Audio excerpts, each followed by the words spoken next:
Bonjour à tous, c'est Antoine Fallet de Cybersoft Création et je suis pour la dernière fois accompagné de Leviator31. Bonjour à tous.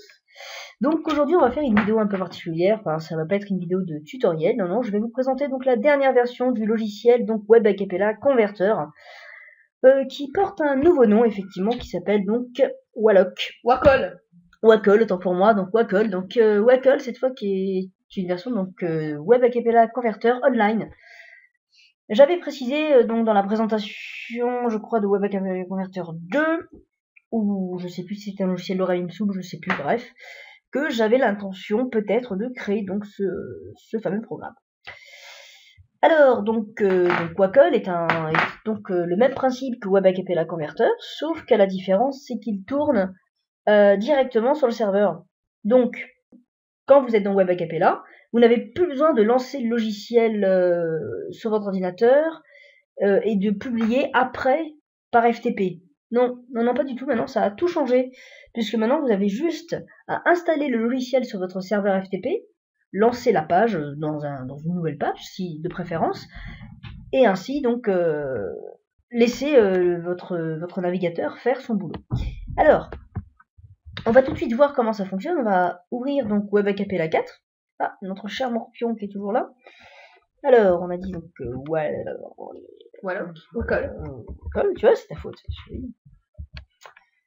C'est vrai que ça fait mieux Walloc, mais ça n'a pas de sens. Non, Web Acapella Line Converter On. C'est ça, ça a absolument rien à dire, effectivement. On va rester dans Web Acapella Line On Converter. Oui, non, faut bon. Non, on va rester Wacol, hein. Oui. Très bien. Alors, pour commencer, je vous propose donc de tester avec un thème. Je sais pas, on va prendre le thème Nexus. En gros, le thème Business 1. La porte elle est juste là. Alors, donc on va dans les paramètres de publication. Et non, cette fois ça change, on va pas aller sur la publication avancée. Non, je vous propose d'aller directement donc sur votre serveur propre à votre hébergeur.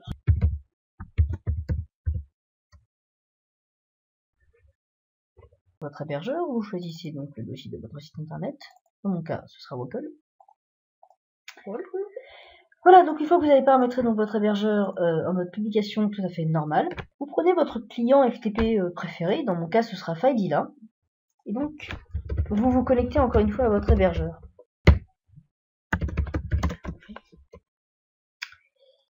Vous allez donc dans le dossier en question, pour moi ce sera celui-là, et donc on va transférer, donc le programme c'est un script. Alors, vous ouvrez maintenant donc Wacol.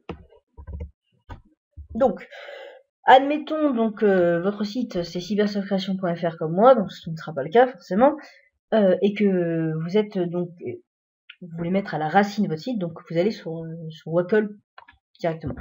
Bref, moi je vais dans le dossier où je vais publier le nouveau site. Alors voilà. Donc la source du programme est ouverte. Et bon, En gros, c'est open source. En gros, oui, c'est de l'open source. Par contre, le code est ma propriété, donc bon, s'il vous plaît, ne vous amusez pas à le modifier, ou alors si vous voulez le modifier, prévenez-moi. Ça me fera toujours plaisir. Voilà.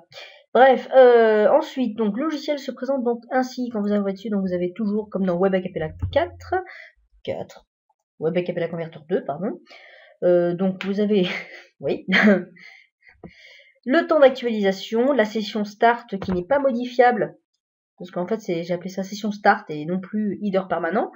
Ça sera probablement modifié dans la version 1. Parce qu'effectivement, vous pouvez voir qu'on est à la version 0.5. Hein. C'est pas encore tout à fait... ça fonctionne. Si, ça fonctionne, mais oui, c'est pas non plus tout à fait organisé au niveau interface, principalement.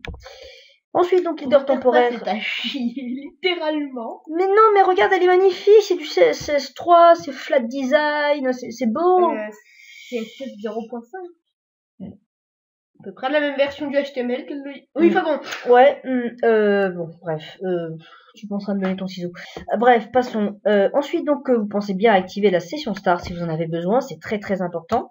Je vais peut-être l'activer par défaut dans la prochaine version. Moi, je vais l'activer automatiquement. Et elle sera désactivable, bien entendu. Puis ça, moi, je vais pas l'activer pour ce cas-là. Et ensuite, vous lancez donc Web Acapella Converter Online. Alors, si vous cochez la case, vous lancez le logiciel. Là, il va vérifier toutes les 30 secondes. Pour notre présentation, on va le faire vérifier toutes les 10 secondes. Et on va pas l'activer tout de suite. Ça, c'est dit. Alors, je vous propose donc de retourner sur Web Acapella, la version normale. Donc, pour retourner donc sur le logiciel Web Acapella, et non Web Acapella Converter. Et je vous propose donc de faire, donc je fais toujours, oui, vous allez peut-être en avoir marre de ce test, mais bon, on va le faire quand même encore une fois. Alors, on va marquer du code PHP. Hop, bienvenue sur le site. On ferme la valise H1, on ferme celle-là, point virgule, et on ferme le PHP. Hop, donc voilà le petit code que je vais mettre pour faire notre test. Je vous propose de lancer la publication.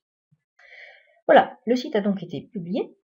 Hop, je vais me rendre sur l'adresse.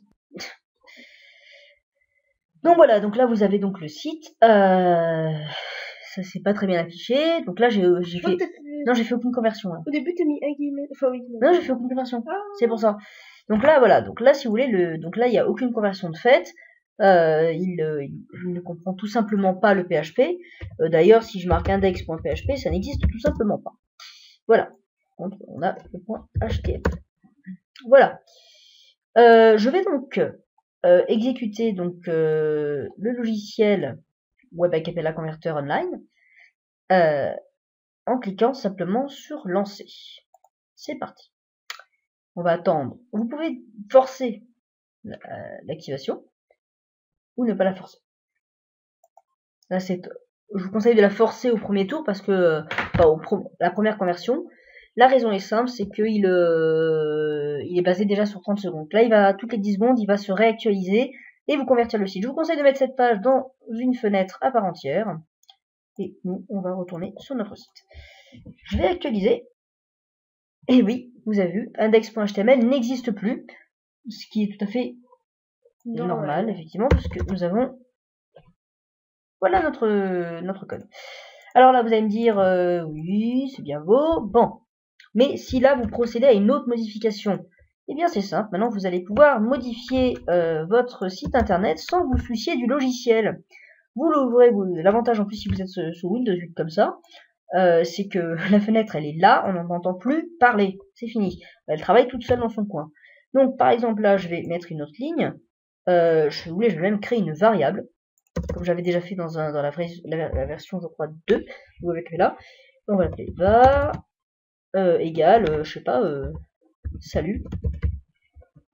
Et donc, je vous propose donc de faire. Qui a dit que c'est ça? Oui, tac, tac, tac, tac. Et on affiche var, toujours en H1. Et puis même, on va même pas l'afficher en H1, on l'affiche en H4. Dis-moi, rassure-moi, j'ai pas oublié des points ou des trucs du genre. Vous publiez. Voilà. Vous attendez 10 secondes, parce que normalement on publie pas comme ça, on publie à la va-vite, donc on vérifie pas au fur et à mesure. Bon, on va faire comme si. Ah, et voilà, le salut s'est affiché d'une manière très très correcte. Aucune erreur, rien de grave. Et vous pouvez voir sur le logiciel que lui, il fait très bien son travail, puisqu'il en a déjà 4 modifications. En haut, des fois, vous voyez le nom des fichiers qui ont été convertis. Vous voyez qu'une fois, normalement, après, ça s'arrête. Et puis, ça a l'air de... Voilà, ça fonctionne comme ceci. Donc là, vous avez plus besoin de... Voilà, vous avez plus besoin de vous soucier. Et puis, au moins, tout est converti en PHP. Voilà, donc ça fonctionne exactement de la même façon d'un côté, et personnellement je trouve ça mieux puisque désormais vous n'aurez plus besoin d'avoir le logiciel à côté. En plus le logiciel, bon, c'est pas un défaut, c'est ma base de développement, donc moi je suis développeur.net, mais par exemple oui, bon, j'ai réussi à l'exécuter sur macOS parce que je suis bidouilleur. C'est pas le cas de tout le monde. Là l'avantage c'est que vous pouvez l'utiliser vraiment sur toutes les plateformes. Qui dit Linux, y compris Linux, parce que Linux, non, pas Linux, enfin si Linux aussi, mais Web Acapella, il n'est pas automatiquement compatible avec Linux, par exemple, même si on peut l'installer. Voilà. Mais maintenant, vous pouvez l'utiliser sur OS X sans bidouillage, sans rien. Je vous lance ça. Voilà. Que dire de plus sur ça? Je crois qu'on a à peu près tout vu. Le logiciel fonctionne vraiment, c'est tout bête. Vous avez vu l'installation. Vous prenez le script, vous le déplacez dans le dossier, vous l'exécutez donc sur votre navigateur, vous le laissez tourner en fond. Vous préférez le mettre dans une fenêtre isolée. Et puis, pour éviter de vous embêter avec. Hein. Oui, voilà, vous n'avez pas forcément besoin de soucier. Puis vous travaillez sur votre site web a cappella comme vous le souhaitez. Sachant que les fichiers HTML sont automatiquement remplacés. Et donc, il n'y a plus de... Il n'y a pas de risque de confusion. Il n'y a pas de risque de confusion, tout à fait. Puis regardez, donc les liens fonctionnent parfaitement à l'interne. Petite parenthèse, je crois que j'en avais déjà fait part, je suis pas convaincue, vous ne pouvez pas faire une redirection sur des pages avec .html à la fin. C'est peut-être le seul défaut, le seul petit bémol de ce logiciel, Web a cappella Converter, que ce soit le 1, le 2 ou l'online version, vous ne pouvez pas pointer vers un site qui termine .html. Bon bah voilà, bah écoutez, je vous souhaite donc une bonne soirée, encore une fois, effectivement, on fait tout le temps des vidéos soirs, nous. Je vous souhaite donc une bonne soirée. La prochaine vidéo, ce sera, donc je serai tout seul, ce sera comment désinstaller des programmes, les programmes installés par les bidules Instec, enfin la suite de la vidéo qu'on a vue. Donc Viator, que je rappelle, fait des vidéos, donc des let's game. Des let's play. Des let's play, 2 fois que je me trompe, c'est pas grave. Sur Minecraft. Et puis je fais des tas d'autres trucs, mais bon. Voilà, vous pouvez aller visiter sa chaîne, il y a plusieurs choses. Voilà. Jeux vidéo, surtout. Jeux vidéo principalement, effectivement. Vous avez les liens dans la description. Je vous souhaite une bonne soirée, une bonne journée, un bon petit déjeuner ou ce que vous voulez. Et puis à bientôt chez Cybersoft Création.